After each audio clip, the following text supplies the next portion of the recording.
Hello everyone, the team of Legal Crews are here with another important concept of our video series of Indian Constitution, that is historical background of Indian Constitution.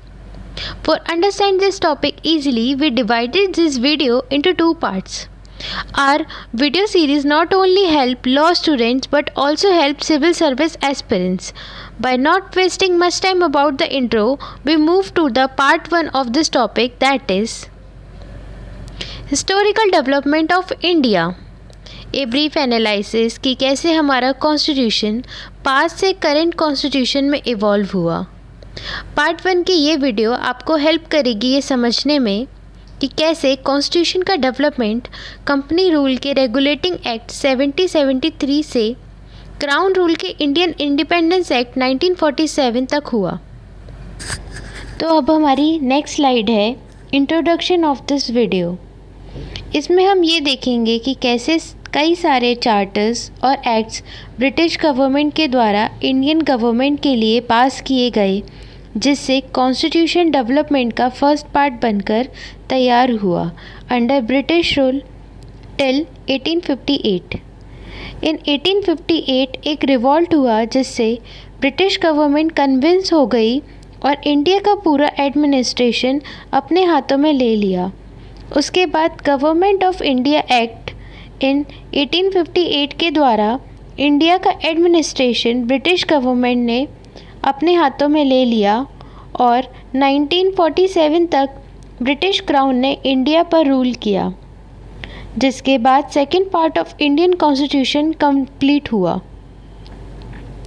The Indian independence act 1947 आने से India में British crown का rule ख़त्म हुआ और India को 2 independent states में बांटा गया।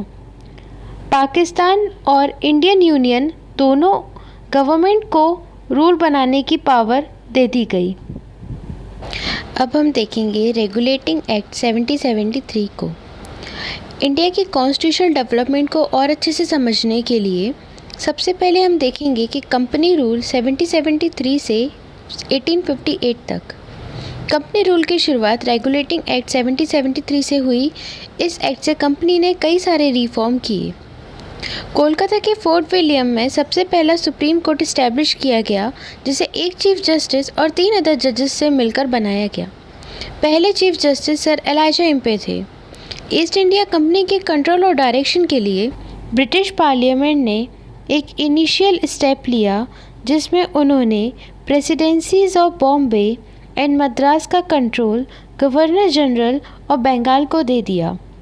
सुप्रीम कोर्ट की सुप्रीम जुडिशरी बंगाल, बिहार, उड़ीसा के डिवीज़न के साथ साथ बाकी के ब्रिटिश सब्जेक्ट पर भी थी।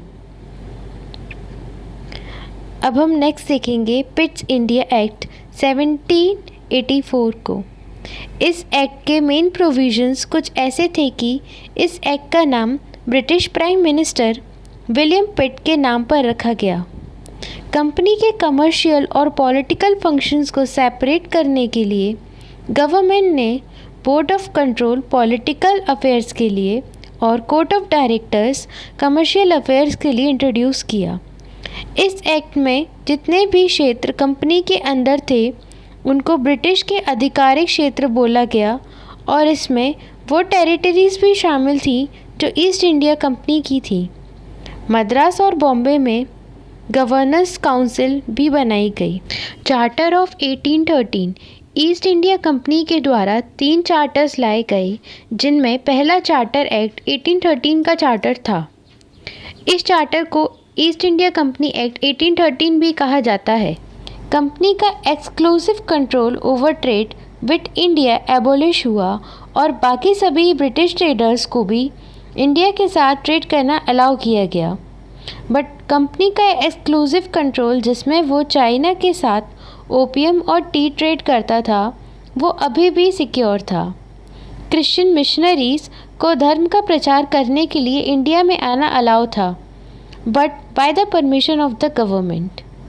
इंडियंस की एजुकेशन के लिए कंपनी को रेवेन्यू में से 1 लाख रुपए लगाने का आदेश भी दिया गया। अब हम देखेंगे कि दूसरा चार्टर एक्ट 1833 का चार्टर था, जिसमें चाइना के साथ कंपनी का जो एक्सक्लूसिव कंट्रोल मोनोपोली ट्रेड को भी एबोलिश कर दिया गया। गवर्नर जनरल ऑफ बंगाल अब first governor general of India बने और सबसे पहले governor general of India William Bentinck थे, जिन्हें सारी सिविल, मिलिट्री और रेवेन्यू एडमिनिस्ट्रेशन पावर दे दी गई। इस चार्टर के द्वारा ईस्ट इंडिया कंपनी को प्योरली एडमिनिस्ट्रेटिव बॉडी बना दिया गया और सारे कमर्शियल एक्टिविटीज़ भी एंड कर दी गई। इस एक्ट के द्वारा एक नया मेंबर को गवर्नर जनरल्स की काउंसिल में जोड़ा गया। लॉर्ड मैकॉले को फर्स्ट लॉ मेंबर भी बनाया गया। ये एक शुरुआत थी सेंट्रल लेजिस्लेचर फॉर इंडिया की, क्योंकि इस एक्ट से बॉम्बे और मद्रास की प्रेसिडेंसीज की लेजिस्लेटिव पावर्स को रिमूव कर दिया गया था। अब जो तीसरा और लास्ट चार्टर 1853 का चार्टर था, जिसमें गवर्नर जनरल्स की लेजिस्लेटिव पावर को सेपरेट करने के लिए सेंट्रल लेजिस्लेटिव काउंसिल बनाई गई, जिसे मिनी पार्लियामेंट भी कहा गया। सिविल सर्वेंट फॉर एडमिनिस्ट्रेशन की रिक्रूटमेंट के लिए ये सिविल सर्विस एग्जामिनेशन को इंट्रोड्यूस किया गया, जिसमें भारतीयों को भी एग्ज़ाम देने का मौका दिया गया। इंडियन सेंट्रल लेजिस्लेटिव काउंसिल में पहली बार लोकल रिप्रेजेंटेशन इंट्रोड्यूस हुआ। गवर्नर जनरल्स की काउंसिल के 6 न्यू लेजिस्लेटिव मेंबर्स में से 4 members local provincial government of Madras, Bombay और NWP जो कि नॉर्थ वेस्टर्न प्रोविंसेस के द्वारा अपॉइंट किए गए। अब यहाँ पे एक बहुत बड़ा चेंज आया। रिवॉल्ट हुआ 1857 का। तो जो ये रिवॉल्ट हुआ 1857 का, जिसे हम सिपॉय म्यूटिनिटी ऑफ 1857 भी बोलते हैं, तो यहाँ पर बेसिकली फर्स्ट फेज़ ख़त्म हो गया ईस्ट इंडिया कंपनी का, दैट इज़ कंपनी रूल 1773 से 1853 तक। अब ईस्ट इंडिया कंपनी को हटा दिया गया था। तो अब यहाँ से ब्रिटिश गवर्नमेंट ने डायरेक्टली रूल करना स्टार्ट कर दिया इंडियन गवर्नमेंट पे, जिससे हमें सबसे पहला एक्ट आया government of India act 1858।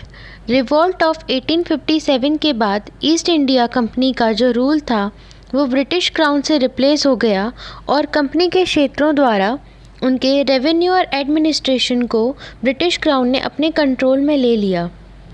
Court of directors and the board of control, जिसे हम हिंदी में निदेशक मंडल और नियंत्रण बोर्ड भी कहते हैं, एंड कर दिए गए।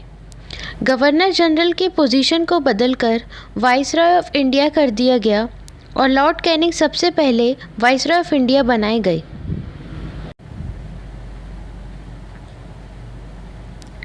Indian council act 1861।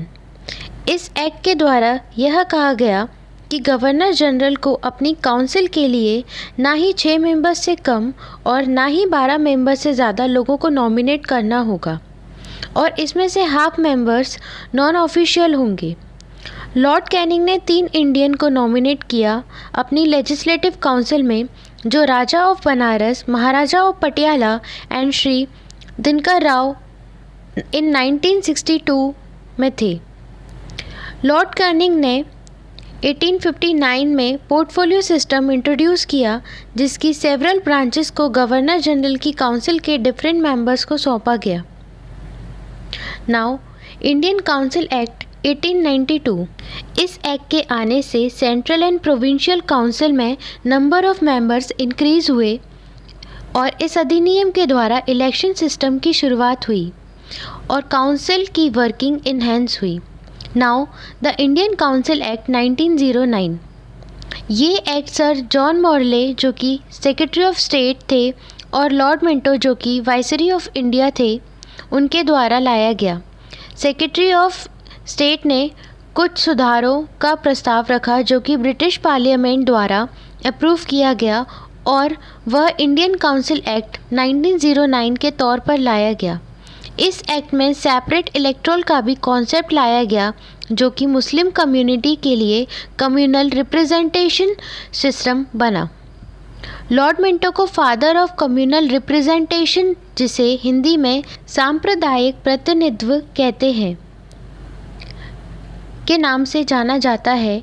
इस एक्ट के बाद पहली बार इंडियंस को as a executive council of viceroy appoint किया गया और प्रथम भारतीय सत्येंद्र प्रताप सिन्हा थे जिन्होंने लॉ मेंबर के तौर पर वाइसरॉय एग्जीक्यूटिव काउंसिल को ज्वाइन किया। इस एक्ट के साथ इंडियन काउंसिल्स एक्ट भी समाप्त हो गया। गवर्नमेंट ऑफ इंडिया एक्ट 1919 को मॉन्टेगू क्लेम्सफोर्ड रिफॉर्म के नाम से भी जाना जाता है क्योंकि मॉन्टेगू उस समय secretary of state in India थे और क्लेम्सफोर्ड वाइसरॉय ऑफ इंडिया थे। द्विशासन डायरकी इंट्रोड्यूस हुआ और यहाँ पर एडमिनिस्ट्रेटर को 2 भागों में बांटा गया था। एग्जीक्यूटिव काउंसलर्स एंड मिनिस्टर्स जिन्हें कार्यकारी पार्षद और मंत्री कहते हैं। द्विसदनीय विधानमंडल बाइकैमरल लेजिस्लेचर सेंट्रल में इंट्रोड्यूस किया गया। 2 houses of parliament that is council of state and legislative assembly राज्य परिषद और विधानसभा। इस एक्ट ने इंडिया में पब्लिक सर्विस कमीशन भारत के लोक सेवा आयोग का एस्टैब्लिशमेंट किया। The government of India act 1935 ये act Simon commission report, round table conference और द वाइट पेपर का रिजल्ट था जिसे ब्रिटिश पार्लियामेंट में प्रेजेंट किया गया था। ये act longest, lengthiest and detail और लास्ट डॉक्यूमेंट था जो कि ब्रिटिश क्राउन ने इंडिया में इंट्रोड्यूस किया था। इसमें 321 सेक्शंस और 10 शेड्यूल्स थे। इस एक्ट के बहुत से फीचर्स हमने कॉन्स्टिट्यूशन ऑफ इंडिया में भी अडॉप्ट किए। इस एक्ट ने पावर एंड सब्जेक्ट डिवाइड किए थे सेंटर एंड प्रोविंशियल गवर्नमेंट के अंदर, जिसमें 3 लिस्ट बनाई गई। पहली लिस्ट फेडरल लिस्ट, दूसरी list provincial list and third is concurrent list.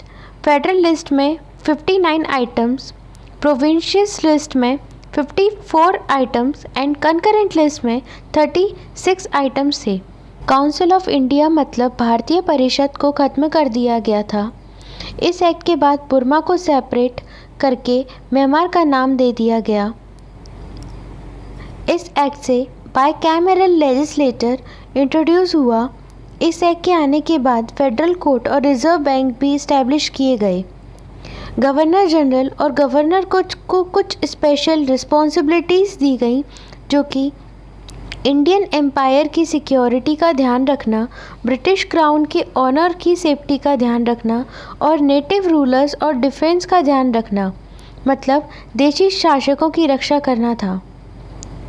अब हमारा लास्ट एक्ट है Indian independence act 1947। Indian independence act 1947 के आने के बाद ब्रिटिश रूल फाइनली समाप्त हो गया। इस एक्ट के द्वारा इंडियन का विभाजन हुआ और इंडिया को 2 इंडिपेंडेंट स्टेट्स में डिवाइड कर दिया गया। India and Pakistan her state में एक गवर्नर जनरल किंग द्वारा अपॉइंट किए गए और दोनों देशों की कॉन्स्टिट्यूशन असेंबली मतलब संविधान सभा को अपना अपना कॉन्स्टिट्यूशन बनाने की पावर भी दे दी गई। इस एक्ट ने सेंटर और स्टेट दोनों लेवल पर गवर्नमेंट बनाने का प्रोविज़न भी इस्टेब्लिश किया। वाइसरॉय ऑफ इंडिया और प्रोविंशियल गवर्नर्स को कॉन्स्टिट्यूशनल का नॉमिनल हेड भी बनाया गया। तो अब हम फाइनली ये देखेंगे कि कैसे पूरी वीडियो में हमने कंपनी रूल की शुरुआत से क्राउन रूल के एंड तक कॉन्स्टिट्यूशन का डेवलपमेंट होते हुए देखा। इसमें हमने देखा कि कंपनी रूल के अंदर 1773 के एक्ट से 1853 के एक्ट तक का डेवलपमेंट, जिसके बाद 1857 का रिवॉल्ट हुआ जो कंपनी रूल के एंड का रीज़न भी बना। इस रिवॉल्ट के बाद ब्रिटिश क्राउन ने पूरा एडमिनिस्ट्रेशन अपने हाथों में ले लिया। 1858 से 1947 तक इंडिया पर रूल किया। फाइनली एक्ट ऑफ 1947 से हमारा देश आज़ाद हुआ, जिसके बाद फ्रेमिंग ऑफ कॉन्स्टिट्यूशन हुआ। इस वीडियो में historical development of India constitution part 1 को हमने समझा। अब हमारी नेक्स्ट वीडियो में हम कॉन्स्टिट्यूशन कैसे फ्रेम हुआ ये जानेंगे। So this is all for today. Thanks for watching this video. If you like what we share with you, then please hit the like button and share the video, and to stay tuned for the future videos, please subscribe our YouTube channel and press the bell icon to get the notification.